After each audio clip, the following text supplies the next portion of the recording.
রাজনৈতিক বন্দোবস্ত যেটা বোঝানোর চেষ্টা করে যে একটা সমাজ কীভাবে কাজ করে, সেখানে অনেকগুলো জিনিস একসঙ্গে কাজ করছে।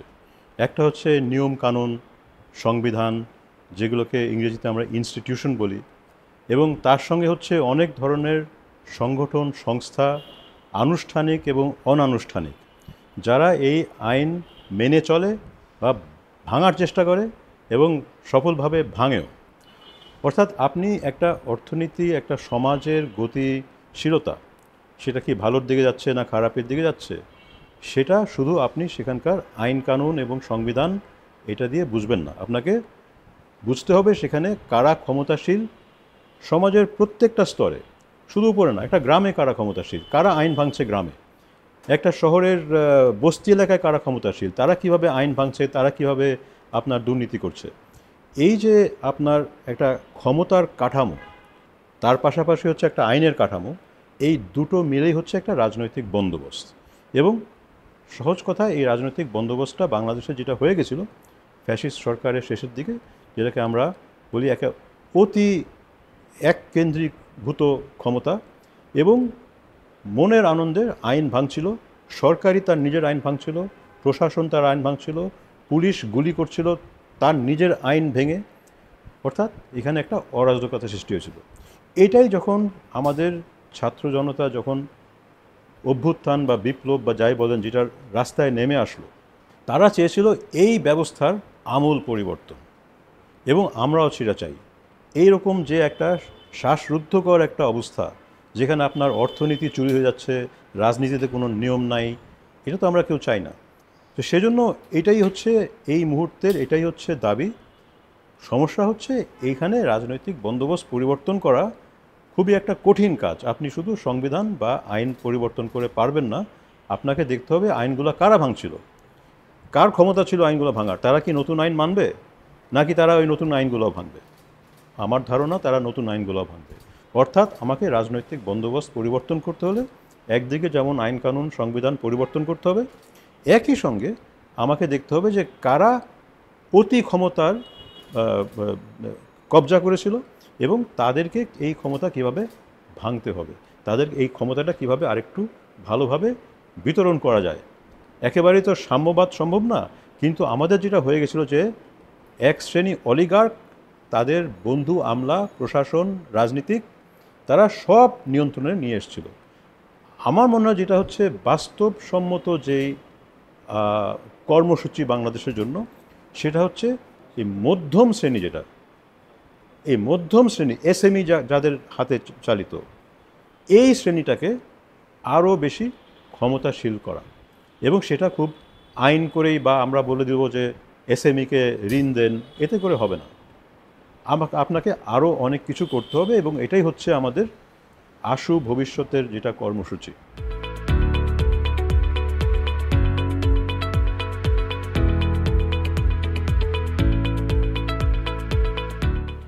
শিক্ষা ব্যবস্থার পরিবর্তন হয় নাই, কারণ এটার সমস্যা সাংঘাতিক বড় সমস্যা, আপনার নিচ থেকে উপর পর্যন্ত সমস্যা। একটা শিক্ষা ব্যবস্থা হচ্ছে একটা সেবা খাত, সেবাটা দিচ্ছে কারা? শিক্ষকরা। এখন আমরা গত 15 বছর না, তারও আগে থেকে শিক্ষকের নিয়োগ হয়েছে যেই মাপকাঠিতে, সেখানে শিক্ষকতা বা তার জ্ঞান তৈরি করার বা গবেষণার তার মান, এগুলো কিন্তু মুখ্য ছিল না। বলতে এগুলো কষ্ট হয়, কিন্তু এটা বাস্তবতা। আমাদের এখন যে বিশ্ববিদ্যালয়গুলো আছে, এগুলোতে কোনো আন্তর্জাতিক মানের বলতে গেলে কোনো গবেষণাই হয় না। এমন না যে একেবারেই হয় না, যা হওয়ার কথা কিছুই হয় না। আমাদের সেখান থেকে শুরু করে আপনি একেবারে প্রাইমারি স্কুলে চলে যান, আমরা দেখেছি বিভিন্ন আন্তর্জাতিক মূল্যায়নে আমাদের ছেলেমেয়েরা যারা প্রাইমারি স্কুলে পড়তেছে, সেকেন্ডারি স্কুলে পড়তেছে, তারা বিশ্ব অ্যাভারেজের তুলনায় 4-5 বছর পিছনে। তার মানে শিক্ষকের দোষ? আমার তো যুবক যুবতীর মেধা বা বুদ্ধির কোনো অভাব নাই, তাই না? যে পড়াচ্ছে তার হয়তো নিজেই সে নিরক্ষর, বা পড়াতে জানে না, পড়ানোর যে পদ্ধতিগুলো সে জানে না, বা সে রিসোর্স পাচ্ছে না, বা তার কোনো না কোনো জায়গায়। তো আপনার নিচের থেকে উপরে তো সব জায়গায় গণ্ডগোল। এটা আপনি একটা আইন পাশ করে বা একটা করে আপনি পরিবর্তন করতে পারবেন না। এটাকে আপনাকে একটা বিশাল অভিযান চালাতে হবে। যেটা বললাম না, আমাদের সমস্যাগুলো বিশাল, নিচের থেকে উপরে আপনাকে চেঞ্জ করতে হবে। এটা একটা 10 বছরের পরিকল্পনা, কিন্তু আপনাকে শুরু করতে হবে। এবং এই শুরু করাতে আপনাকে কিছু খুব র্যাডিক্যাল কিছু কাজ করতে হবে। যেমন আমাকে ইমিডিয়েটলি আমার শিক্ষার মান জায়গায় জায়গায় উন্নত করতে হবে। এগুলো করার এখন কিন্তু সম্ভাবনা আছে।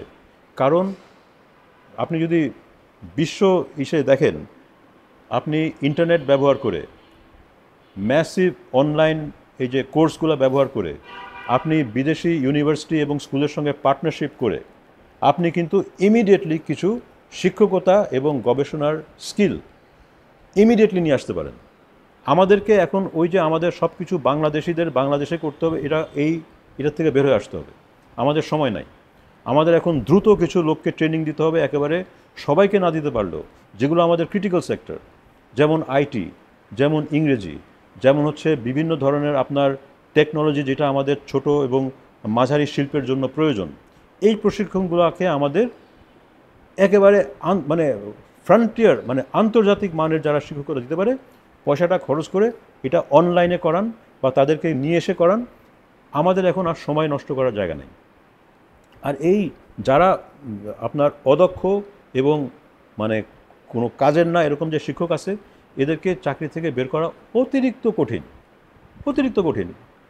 আপনাকে যেটা করতে হবে, এদেরকে বাইপাস করে আপনাকে নতুন নতুন ব্যবস্থা আনতে হবে, এরা রিটায়ার করে চলে যাক আস্তে আস্তে। কারণ আসলে আপনি এদেরকে দিয়ে আপনি মূল কাজটা পারবেন না করতে। এখন যেটা আমাদের দরকার সেটা হচ্ছে খুবই উচ্চ মানের জ্ঞান এবং প্রযুক্তি। যে জ্ঞান এবং প্রযুক্তি ছাড়া আমরা কিন্তু এই গার্মেন্টসের মতন একটা মানে একটা সম্পূর্ণ অদক্ষ একটা শিল্প থেকে আমরা অগ্রসর হতে পারবো না। এমনকি আমরা সবাই জানি যে এই গার্মেন্টস ইন্ডাস্ট্রিতেও একটু যদি আপনি মাঝারি লেভেলের লোক দেখেন, আমাদেরকে বিদেশ থেকে আনতে হয়। কারণ হচ্ছে আমাদের ঢাকা ইউনিভার্সিটি যারা ইংরেজি পড়ে আসছে, তারাও ইমেল লিখতে পারে না। এটা আমরা শুনছি বিভিন্ন জায়গা থেকে। হ্যাঁ, তো এর হচ্ছে আমাদের শিক্ষার অবস্থা। যে ছাত্ররা আমাদেরকে বলে, আমাদের সঙ্গে যখন আমরা বসি, যে আমি আমার ইউনিভার্সিটিতে কিছুই শিখি নাই, আমি আমার কোনো প্রফেসরকে সম্মানই করি না। এটা একটু বাড়াবাড়ি। 2-3 জন অনেক ভালো টিচার আছে আমাদের, অনেক ভালো গবেষক আছে, কিন্তু জেনারেল স্টোরিটা কিন্তু খুবই অন্ধকার। তো আমাদেরকে এটার জন্য বসে থাকলে হবে না, যে এটাকে সংস্কার করে এটাকে ঠিক করে, এটা ঠিক হবে না। এটা ঠিক করার একমাত্র উপায় হচ্ছে আস্তে আস্তে ইনসেন্টিভ স্ট্রাকচারগুলোকে পরিবর্তন করা, নতুন লোক নিয়ে আসা, পুরান লোকগুলো রিটায়ার করে চলে যাক। ইতিমধ্যে আমাকে আন্তর্জাতিক মানের আপনার এই যারা শিক্ষক আছে, বাংলাদেশেও অনেক বাইরে আছে, কিন্তু আমি বলছি বাংলাদেশই ভুলে যান, যেটা বেস্ট টিচার ওই সাবজেক্টের জন্য, বেস্ট যেটা ইউনিভার্সিটি, সেটার সঙ্গে আপনি পার্টনারশিপ করেন। আমার যেটা টপ কিছু ইউনিভার্সিটির সঙ্গে পার্টনারশিপ করায়, ওই কোর্সগুলো পড়ান, অন্তত কিছু লোক বের হয়ে আসুক। আমাদের এখন আগামী 2-4-5 বছরে আমার খুব আন্তর্জাতিক মানের লোক দরকার এইসব ক্রিটিক্যাল সেক্টরসে। এটা আগে আমি শিক্ষা ব্যবস্থা ঠিক করব, তারপর এটা হবে, এটার সময় নাই। এই সিকোয়েন্সটা খুব ইম্পর্টেন্ট। আমি কোনটা আগে করব, কোনটা পরে করব। আগে আপনাকে অলরেডি কিছু লোক তৈরি করতে হবে, তারপর আস্তে আস্তে আপনি সিস্টেম ঠিক করেন। এই সিস্টেম ঠিক করতে বহুত সময় লাগবে, উপর থেকে নিচে এটা সমস্যা।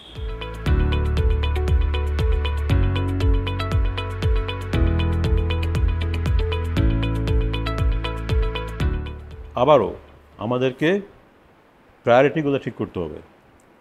আমার ব্যক্তিগত প্রায়োরিটি, এটা তো রাজনৈতিক আলোচনা, আমার ব্যক্তিগত প্রায়োরিটি হচ্ছে বাংলাদেশি মালিকানায়, বাংলাদেশি যুবকের নেতৃত্বে অন্তত 5-10 হাজার নতুন আন্তর্জাতিক মানের, যারা আন্তর্জাতিক প্রতিযোগিতায় টিকে থাকতে পারে, এরকম কিছু এসএমই তৈরি করা। এগুলো গার্মেন্টসে হবে না, এগুলো আইটিতে হতে পারে, এগুলো যন্ত্রাংশ হতে পারে, এগুলো যে আপনার কম্পোনেন্টস ইন্ডাস্ট্রি যেটাকে বলে, আপনি যখন একটা ফ্রিজ বানান, এই ফ্রিজের মধ্যে অনেক যন্ত্রাংশ কম্পোনেন্ট যায়, এগুলো ছোট ছোট ফ্যাক্টরিতে তৈরি হয়। এগুলোকে আন্তর্জাতিক মানের হতে হবে, সে যেই পার্টটা তৈরি করছে সেটা আন্তর্জাতিক মানের হইতে হবে এবং আন্তর্জাতিক দামে হইতে হবে, নাহলে টিকবে না। এটা হচ্ছে আমার 1 নম্বর। এটা করার জন্য আপনাকে খুব উচ্চ শিক্ষিত, মানে আমার এডুকেশন সিস্টেম ঠিক করতে হবে এ না। বাংলাদেশে আপনি খুঁজলে অন্তত 50,000 1 লাখ উদ্যমী, উদ্যোক্তা পাবেন, তরুণ তরুণী, যাদের যথেষ্ট ক্যাপাসিটি আছে এগুলো করার, কিন্তু তারা জানে না অ্যাকচুয়ালি একটা ফ্যাক্টরি কীভাবে চালাইতে হয়। এই যে ফ্যাক্টরি চালানোর শিক্ষাটা, এটা আপনি বই পুস্তকে পাবেন না। এটা আপনাকে বিদেশি যারা ধরেন চীনে বা তুরস্কে বা দক্ষিণ কোরিয়ায় বা তাইওয়ানে যারা ওই ধরনের আরেকটা প্রতিষ্ঠান চালাচ্ছে, যারা ওই একই জিনিস তৈরি করছে, কিন্তু যারা এখন আর এটাতে ইন্টারেস্টেড না, কারণ তাদের মজুরির হার বেড়ে গেছে, তারা এখন এটা আর উৎপাদন করতে চায় না, তাদের সঙ্গে আমাদেরকে সম্পর্ক করতে হবে। আমাদের এই উদ্যোক্তাদের ওখানে পাঠাইতে হবে, তাদেরকে বলতে হবে যে আপনারা এদেরকে ওই ফ্যাক্টরি চালাইতে শিখান। ওইটা শিখে যখন তারা দেশে এসে তারা ফ্যাক্টরি চালায়, যখন রপ্তানি করবে, তখন যে প্রশিক্ষণ দিচ্ছে তাকে আপনি একটা বড় রকমের পুরস্কার দেবেন। পুরস্কারটা দিবেন এই যখন শিখে এসে তার রপ্তানি শুরু করবে, অর্থাৎ শুধু কাগজের ডিগ্রির জন্য না, কাগজের কোয়ালিফিকেশনের জন্য না। আমাদের এইসব খুব প্র্যাকটিক্যাল, যেটা অ্যাকচুয়ালি আমাদের নিজের গার্মেন্টস ইন্ডাস্ট্রিতে দেশ দেউ যে চুক্তিটা হয়েছিল, এটা ঠিক এরকম ছিল। দেশের যারা মিডল ম্যানেজার তাদেরকে প্রশিক্ষণ দিয়েছিল দেউতে, কিন্তু দেউ টাকা পায় নাই। দেউ টাকা পেয়েছে এই দেশের লোকগুলো ফেরত এসে যখন রপ্তানি শুরু করলো, ওই রপ্তানির থেকে তারা টাকা পেয়েছে। এরকম সিস্টেম আমাদেরকে আরও 10-12টা সেক্টরে করতে হবে। আমাদের তরুণ তরুণীর এখানে সংখ্যা বাংলাদেশে, যখন আমরা বলি শিক্ষার অবস্থা খারাপ, আমরা অ্যাভারেজ বলছি, কিন্তু আমাদের যেটা সৌভাগ্য সেটা হচ্ছে এটা একটা প্রায় 20 কোটি মানুষের দেশ। তো এখানে যদি 1% লোকও উদ্যোগী আর শিক্ষিত হয়, এরা অনেক মানুষ। আমার 100% লাগবে না, তো আমি এদেরকে দিয়ে শুরু করি, যারা অলরেডি আছে এদেরকে দিয়ে শুরু করি, আমরা আমাদের এসএমই এটা শুরু করি। এটা হচ্ছে 1 নম্বর। 2 নম্বর হচ্ছে ফরেন ডাইরেক্ট ইনভেস্টমেন্ট। এখন ফরেন ডাইরেক্ট ইনভেস্টমেন্ট অনেক ধরনের হয়, অনেক ফরেন ডাইরেক্ট ইনভেস্টমেন্ট হয় যেটা আমাদের কোনো কাজের না। তারা আসবে একটা রক্ষিত বাজারে, তারা বিক্রি করবে, চলে যাবে, এটাতে কোনো স্প্রেড এফেক্ট হয় না। আমাদেরকে খুব বাছাই করে এফডিআই আনতে হবে, যেই এফডিআইতে স্প্রেড এফেক্ট হয়, মানে ওইটার ব্যাকওয়ার্ড লিঙ্কেজ আছে, ফরওয়ার্ড লিঙ্কেজ আছে। ওই ব্যাকওয়ার্ড লিঙ্কেজে আমার ছোটো ব্যবসায়ী তৈরি করছে কম্পোনেন্টস, যারা এরা কিনছে। অর্থাৎ এফডিআইয়েরও একটা ক্লিয়ার পলিসি দরকার, নীতি নির্ধারণ দরকার। নাহলে হচ্ছে আপনারা যেটাকে ল্যাটিন আমেরিকায় বলতো মানে বানানা রিপাবলিক, হ্যাঁ, ওরা এসে লিটারালি ফ্রুট ক্যান করতো, সেই জন্য বানানা রিপাবলিক বলা হতো। মানে পুরো দেশটা একটা ইউনাইটেড ফ্রুটসের মতন কোম্পানি এসে আপনাকে, এগুলো আমরা চাই না। আমরা চাই যেই সব প্রযুক্তি যেগুলোতে ব্যাকওয়ার্ড ফরওয়ার্ড লিঙ্কেজ হয়, যেগুলোতে আমার মজুরি বাড়ে, আমার দক্ষতা বাড়ে, আমার দেশের উদ্যোক্তাদের সংখ্যা বাড়ে। সো এফডিআর পলিসি দরকার। তারপরে যেগুলো অলরেডি আমি মানে আমাদের যেমন বিএনপি থেকে খুব ভালো কিছু কথা শুনছি যে ডিরেগুলেশন করতে হবে, অনেক নিয়ম কানুন আছে যেগুলো হচ্ছে একেবারে ব্যবসায়ীদের থামায় রাখে, এগুলোকে সরাইতে হবে। আমাদের বিজনেস এনভায়রনমেন্টকে ভালো করতে হবে। আমাদের যে বিদ্যুৎ সেক্টরে অতি দামে আমরা বিদ্যুৎ কিনছি, এগুলোকে আমাদেরকে রিনেগোসিয়েট করে দাম কমাইতে হবে। এই দামের বিদ্যুৎ যদি আমরা থাকে, আমাদের এখানে শিল্পায়ন হবে না। এখন আমরা এই অতিরিক্ত দামের বিদ্যুৎকে লুকায় রাখছি ভর্তুকি দিয়ে পাওয়ার ডেভেলপমেন্ট বোর্ডকে। এই ভর্তুকি আমরা বেশি দিন চালাতে পারবো না, আইএমএফও দিবে না, আমাদের পয়সাও নাই। অর্থাৎ আমরা যদি এই বিদ্যুতের দাম যেই দামে আমরা কিনছি এটা যদি কমাইতে না পারি, এটাও একটা বিশাল আপনার ধাক্কা আসবে আমার শিল্পায়নের উপরে। ব্যাংকগুলোকে ঠিক করতে হবে। ব্যাংকগুলোকে ঠিক না করতে পারলে আমার সুদের হার কমবে না, সুদের হার না করলে আবার আমার ব্যবসায়ী সংগঠনগুলো ক্ষতিগ্রস্ত হবে।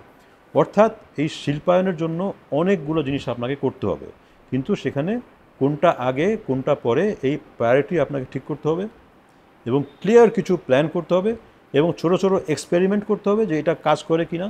যেগুলো কাজ করে সেগুলোকে আপনি স্কেল আপ করেন, যেগুলো কাজ করে না সেগুলো থামাই দেন। কেউ যদি মনে করে এখানে একটা ব্লু প্রিন্ট নিয়ে সে কিছু আইন পাস করে দেবে, তারপরে অটোমেটিক এগুলো হবে, এগুলো অটোমেটিক হবে না। ওই টাকাটাও চুরি হবে, যেমন আগেও টাকা চুরি হয়েছিল। এটা কিন্তু এখন মানুষে আর বরদাস্ত করবে না। আপনি যদি 6 মাসের মধ্যে কর্মসংস্থান না দেখাতে পারেন, বিদ্যুতের দাম কম না দেখাতে পারেন, ব্যাংকের অবস্থা ভালো হচ্ছে না দেখাতে পারেন, রাজনৈতিক সরকার বিপদে পড়বে। এবং তারা যত তাড়াতাড়ি এটা বুঝে, যত তাড়াতাড়ি এরকম খুব কংক্রিট প্ল্যান করতে শুরু করে, আলোচনা শুরু করে, তত ভালো হবে। আমার বিশ্বাস তারা অলরেডি করছেন, কিন্তু এটা আরও তাড়াতাড়ি করা উচিত।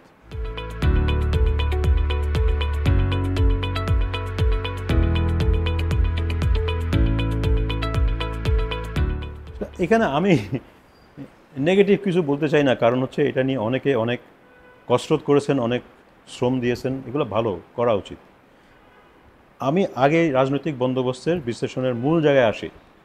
আমরা যেই আইনই করি না কেন, যেই সংবিধানই করি না কেন, যদি ক্ষমতা কিছু লোকের হাতে থাকে তাহলে কিছুই কাজ করবে না। আপনি বলতে পারেন, ধরেন আমি একটা বানায় বলতেছি, এটা এই কমিশনের কাজ। ধরেন আমি বললাম যে বিচারপতিদেরকে নিয়োগ একটা স্বতন্ত্র একটা বডি দেবে, এখানে প্রধানমন্ত্রীর কোনো বক্তব্য নাই বললাম, আপনি সেই বডিটাও তৈরি করলেন, কিন্তু বাস্তবে আপনার ক্ষমতা প্রধানমন্ত্রীর কাছেই এবং ওই দলের কাছেই। তাহলে বাস্তবে কি হবে? ওই বডির যে যে চেয়ার, উনি ফোন তুলে প্রধানমন্ত্রীকে জিজ্ঞেস করবেন যে স্যার আমি এখন কি করব। এটি তো হবে। আপনি নিয়মটা তো বানাইছেন, কিন্তু বাস্তবতাটা হচ্ছে যে ফোন কল, কাকে কে চাপ দেয়, কাকে কে তদবির করে। আপনি ওটাকে যদি না থামাইতে পারেন, আপনি আইনে যাই বলেন না কেন, আপনি 2 কক্ষ কেন 3 কক্ষ বানান, 4 কক্ষ বানান, সংখ্যানুপাতিক করেন। এখন সবাই যদি আপনার অলিগার্কের টাকায় আসে তাহলে সংখ্যানুপাতিক তো ম্যাটার করে না। যে দলই থাকবে ওই একই অলিগার্কের কথা শুনতেছে সে। তো আপনার 2 দলের কোয়ালিশন বা এক দল, এটা ম্যাটার করে না। আমার কথা হচ্ছে সে কার টাকায় চলতেছে, সে কার স্বার্থ দেখতেছে, সেটা যদি আমি পরিবর্তন না করি, আমি সংখ্যানুপাতিক করলাম করে কি তার ব্যবহারের কোনো পরিবর্তন হবে, তার আচরণের কোনো আমি অন্য নতুনত্ব কিছু দেখব? হয়তো না, হয়তো না।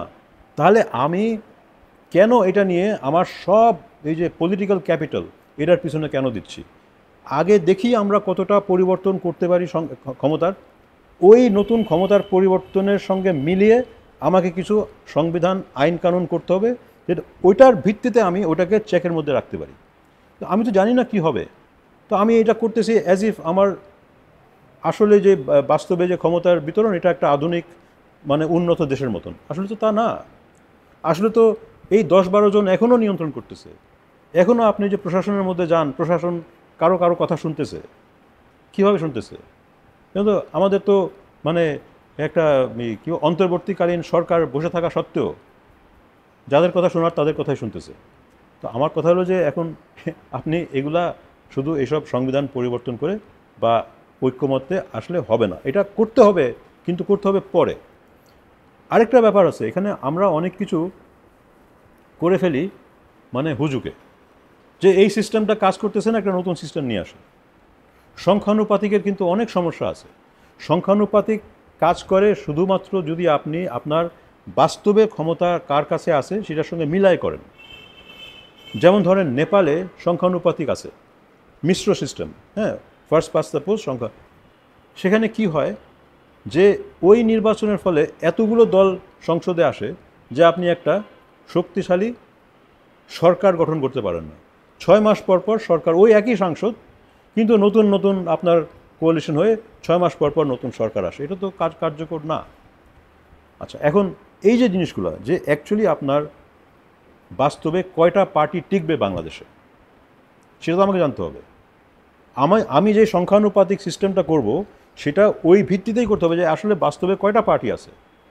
বাংলাদেশে যদি এখন 10টা পার্টি থাকে তাহলে সংখ্যানুপাতিক কোনোদিনও কাজ করবে না। তো আপনি 10টা পার্টির এতগুলো সংসদ বসে কি একটা জুলুম হবে। কিন্তু আপনার যদি 3টা পার্টি হয় তাহলে আপনি বলতে পারেন যে না, সংখ্যানুপাতিক কাজ করতে পারে। অর্থাৎ আমি যখন জানি না যে শেষ পর্যন্ত আমার ক্ষমতার বিতরণটা কি হবে, স্বার্থের বিতরণটা কি হবে, আমি কোন ফর্মুলাতে সংখ্যানুপাতিক করবো আমি তো জানি না। আমি একটা করে দিলাম, পরে গিয়ে দেখবো যেটা আমি একটা জায়গায় একেবারে আটকে গেছি, আবার পরিবর্তন করতে হবে। তো সেই জন্য এই সিকোয়েন্সগুলো খুবই ইম্পর্ট্যান্ট।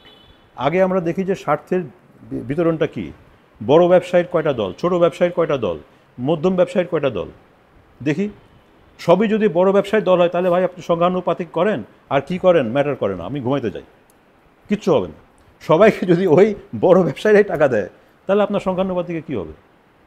অর্থাৎ আমাকে আগে দেখতে হবে যে আমাদের স্বার্থের বিতরণটা, দলীয় বিতরণটা কোন দিকে যাচ্ছে, এবং আমার সাংবিধানিক এবং আইনের নিয়মগুলোকে সেটার সঙ্গে মিলায়ে করতে হবে, যাতে করে যেই রেজাল্টটা আমি পাই আমি চেক অ্যান্ড ব্যালেন্স পাই। এখানে আমি ওদের সঙ্গে একমত। সংবিধানের উদ্দেশ্য হচ্ছে চেক অ্যান্ড ব্যালেন্স আনা, এখানে আমি একমত। কিন্তু চেক অ্যান্ড ব্যালেন্স আনতে হলে আপনাকে আগে ক্ষমতার বিতরণটা বুঝতে হবে, কাকে দিয়ে কাকে আপনি চেক করছেন এটা তো আমি জানি না। আমার চোখে যেটা পড়তেছে যে অলিগার্করা এখনও সবচাইতে ক্ষমতাসীন এবং তারা এখনও তাদের কথায় অনেক কিছু হচ্ছে, আমি সেটা দেখছি। তো সেটা যতদিন আমি দেখছি আমার অন্য কিছুতে আমার ইন্টারেস্টেড নাই, আমার অন্য অন্য ব্যাপারগুলো এখন 2 নম্বর 3 নম্বর জায়গায়, এটাই হচ্ছে 1 নম্বর জায়গা।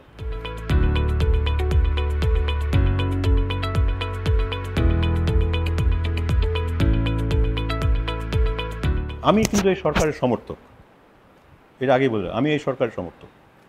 এই সরকার যদি সত্যিকার অর্থে অলিগার্কদের পাওয়ার ভাঙতে শুরু করত, মানুষে বলতো যে আপনি আরও 6 মাস 1 বছর থাকেন, আরও ভাঙেন, বলতো, আমার বিশ্বাস।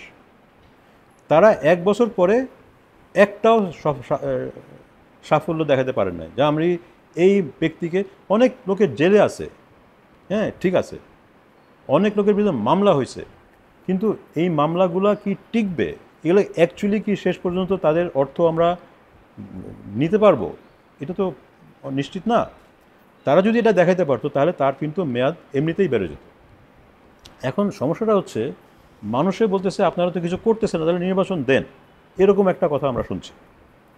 এবং এটাই রাজনৈতিক দলগুলোও ব্যবহার করছে, যে আপনি যদি করতেন তাহলে তো আমরা সমর্থন, আপনি কিছু করছেন না। তো এই যুক্তিকে আপনি খুব মানে হালকাভাবে উড়াই দিতে পারেন না, এটা তো বাস্তবতা। তো এখন সমস্যাটা হচ্ছে যদি এমন হয় যে ইনারা যাই করছে রাজনৈতিক দল এটাও পারবে না করতে, তাহলে কিন্তু আমাদের বিশাল বিপদ হবে। যে এখানেও যে 2-3টা মামলা হচ্ছে, 2-3টা আস্তে আস্তে কিছু কিছু জায়গায় আমরা এই টাকাগুলো ফেরত নেওয়ার কিছু পদক্ষেপ নিচ্ছি, নির্বাচিত সরকার রাষ্ট্রে যদি এটাও না হয়, তাহলে আমি মনে করি যে বাংলাদেশে আরেকটা অভ্যুত্থান হওয়ার খুব ভালো সম্ভাবনা আছে।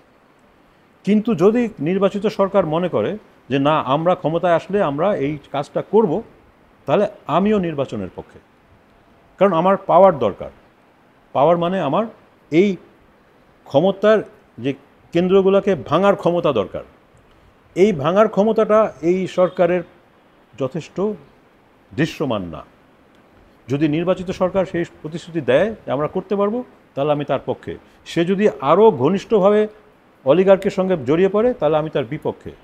অর্থাৎ আবারও নির্বাচন হবে কি হবে না, ভালো কি খারাপ, এটা আমার জন্য মুখ্য না। আমার জন্য মুখ্য হচ্ছে আপনি কি এই ক্ষমতার যে কেন্দ্রীভূত ক্ষমতা, এক কেন্দ্রীকৃত ক্ষমতা, এটার বিরুদ্ধে কি আপনি পদক্ষেপ নিতে পারছেন? যদি এই সরকার আমাদের সবথেকে ভালো ব্যবস্থা হয়, তাহলে আমি এই সরকারের পক্ষে। যদি অন্য কোনো নির্বাচিত সরকার হয়, আমি তার পক্ষে। আমি কোনো কারো এরকম যে এর সঙ্গেই আমি থাকবো তা না। কিন্তু এখনও কিন্তু সময় হয় নাই এই অলিগার্কদের সঙ্গে সমঝোতা করে আবার মিলেমিশে ভাই ভাই রাজনীতি করার, ওইটা সময় হয় নাই।